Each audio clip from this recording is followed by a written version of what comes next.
এলে চাল বেঁচে ইয়ে খেয়ে গরু বছর পেট ভরে না ঝামেলা।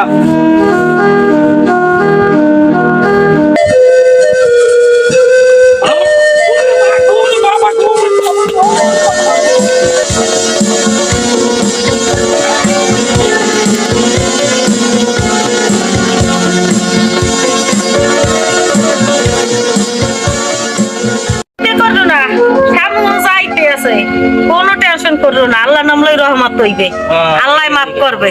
শামু যাইতে আছে, কোনো টেনশন করো না, এতে কিচ্ছু হইবে না।